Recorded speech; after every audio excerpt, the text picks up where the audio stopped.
far from Rockwood over there, Rockville.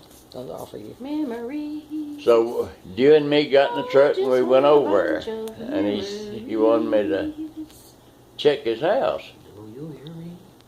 And I checked his house, and man, in the basement, termite tube big as that thing there, running all over the walls. Break them open, just full of termites. I said, son, I said, you've got them. He said, I see I have. Well, we sat down at a table in the basement. He said, well, figure this out and see what it come to. What cost me to get this done? I figured it out and come to $900 or something to get his house done.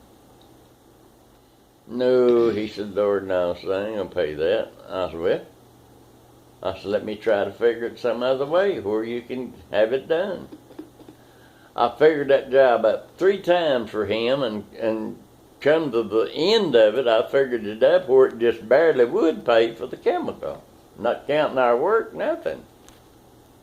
No, I can't have that done. Well, call somebody else because it would have costed you more. $20-some. I got it down to over less than $500 to have that house done. I would have told him go someplace else. And he said, no. He said, I can't do that. I should have been your sidekick back in the day. So It made you rich. I said, well, all right then. So doing, I turned around, walked back out around the house, got in the truck.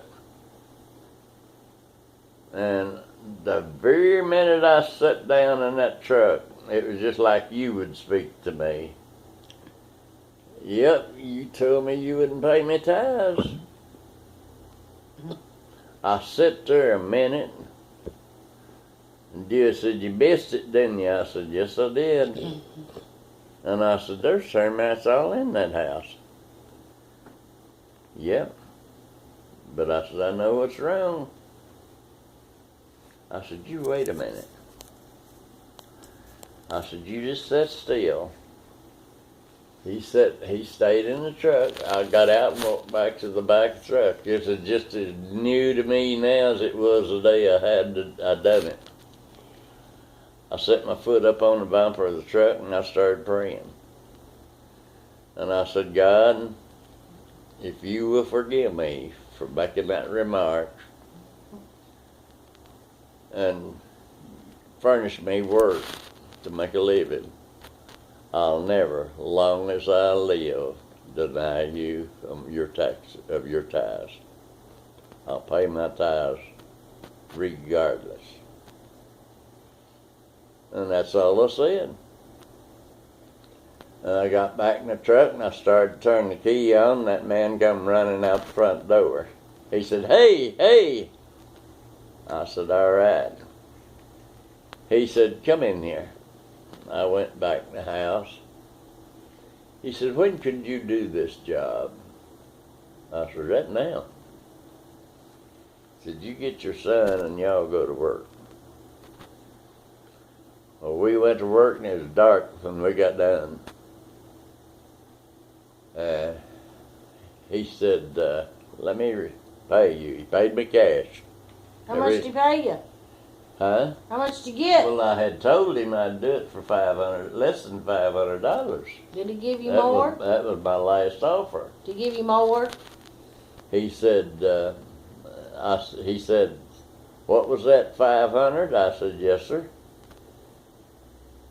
He said, what was that first one? And it was over 900. And I told him, I said, that was over $900. He said, that's the one I want. And he said, you did me a good job, didn't you? I said, yes, sir. I said, you got the same job that you got if it had been 200. And he said, that's what I want to pay you, what you offered to do it for in the first beginning. And he paid me.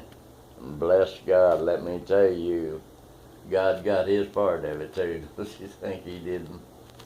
And from that day till this day, I've never cheated God out of my money. When I had my money coming in, when I got my settlement on getting hurt in that wreck, we went to church one night, and I kind of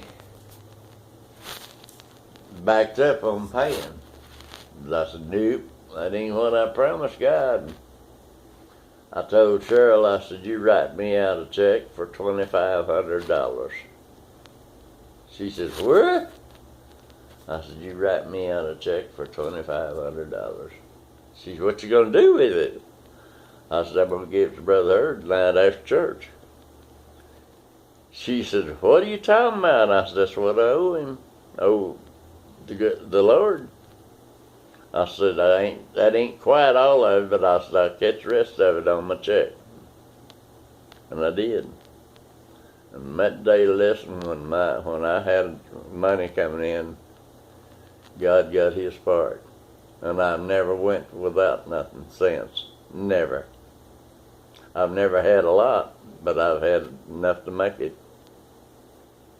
And that's what God done for me.